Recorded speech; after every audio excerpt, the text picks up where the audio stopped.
Otep, cher Kamit, je suis sur le fleuve Volga. Je suis en plein fleuve. Hein. Je vais vous montrer quelque chose.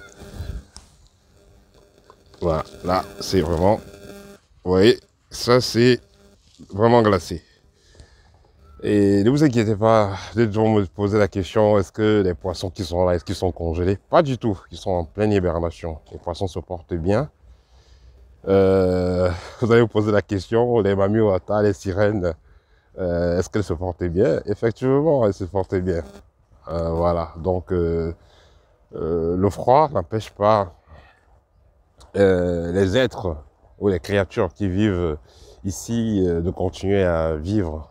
Voilà, le froid n'empêche rien, ça ne perturbe en rien, mais le métabolisme est juste ralenti. Vous savez, la terre respire. Que ce soit en été, en automne, en hiver, la terre respire. La terre, elle a également des poumons. La terre a des poumons et cette respiration-là va affecter également les cours d'eau. Pendant l'automne, par exemple, pendant l'hiver, pendant le printemps, les vibrations qui sont émises par la terre sont totalement différentes en fonction justement des saisons.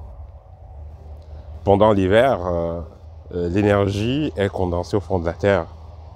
Et au fond des eaux aussi, l'énergie est condensée. Et les êtres qui y sont ont emmagasiné une certaine quantité d'énergie qui va leur permettre de subsister jusqu'à la nouvelle saison, donc le printemps, où à cette période-là, la Terre va donc revomir cette énergie qu'elle a emmagasinée pendant l'automne. Donc, disons, en fin d'été. En fin d'été, vous voyez, il y a des feuilles qui tombent parce que la Terre, le centre de la Terre, elle est en train d'emmagasiner de l'énergie, dont on ne libère plus assez d'énergie pour le vivant. Et que ce soit les animaux de la forêt, surtout en Europe, que ce soit les poissons et tout ça, à cette période-là, donc ils vont emmagasiner assez d'énergie. Et voilà va venir dans l'hiver. L'énergie qu'ils ont emmagasinée, ça va les servir pour pouvoir vivre en hibernation, vivre au ralenti. Et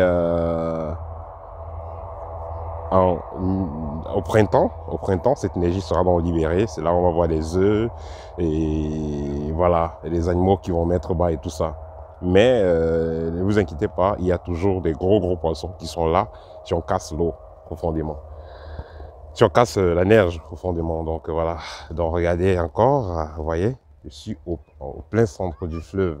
Vous voyez, c'est beau, n'est-ce pas? C'est magnifique. Voilà. Voilà le soleil qui est de l'autre côté. Voilà, je fais cette vidéo pour vous, hein, pour les Kamites. Hein. Le Kamit, le monde nous appartient.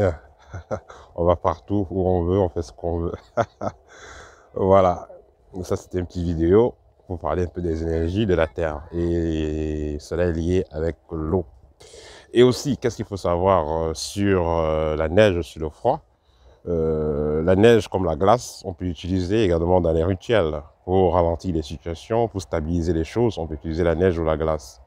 Mais là, ça va agir uniquement quand vous êtes en hiver. Il faudra que ça ne se dégèle pas.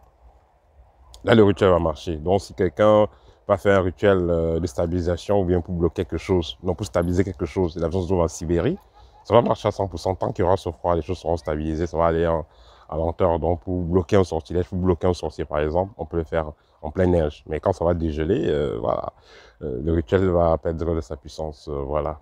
C'est pourquoi,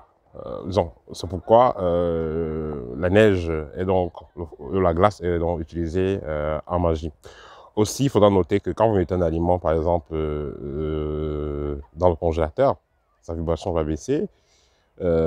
Pareil aussi avec les corps qui se mettent dans la morgue. C'est pourquoi les Kamites authentiques évitent de mettre les corps dans la morgue.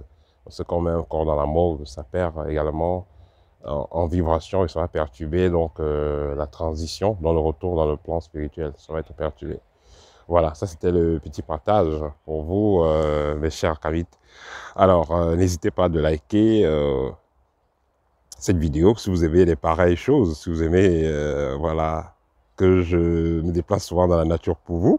Parce que bon, chaque jour je fais des vidéos dans la maison, dans mon bureau. C'est intéressant, mais parfois il faut changer d'environnement. Donc j'ai beaucoup de surprises pour vous. Il y a beaucoup d'endroits intéressants que je vais visiter pour vous. Et je pense que ça va vraiment vous intéresser. Voilà, pour faire que notre chaîne passe à un autre niveau. Merci de liker, merci de partager. Voilà, c'est toujours bien d'apprendre chaque jour. Si vous avez besoin d'une consultation, vous avez besoin de la formation, vous avez besoin d'échanger avec moi, n'hésitez pas. Je suis à votre écoute au TEP.